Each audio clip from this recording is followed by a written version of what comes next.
The hardest punch in boxing, MMA, kickboxing, whatever, is the lead hook. A lot of people really have a hard time figuring out how to develop power when they throw it, and it just feels like they can't pop popcorn with it, right? Well, I'm gonna show you how to do it the right way so you can actually put some damage on somebody if you need to, right?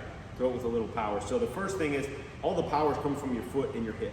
You're not throwing with your arm. You're not just doing this. That's just an arm punch. That's not gonna hurt, okay?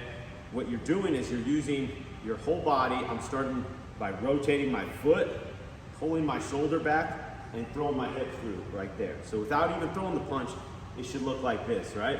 I'm pulling back, using all that torque and power from my foot. The power comes up through my foot, through my hip, all the way out to when you land the punch, okay? So right here, you're just gonna rotate and turn it over again. We're keeping that shoulder nice and high, protecting your chin. Whether you're throwing a long hook or you're throwing a shorter hook, it all remains the same. So that doesn't matter. What you really need to focus on is your foot rotation, your hip rotation, and pulling that shoulder back. Boom, that sends it right up to turn it over for your cross, okay? So work on that next time you're throwing your hooks and see if that helps.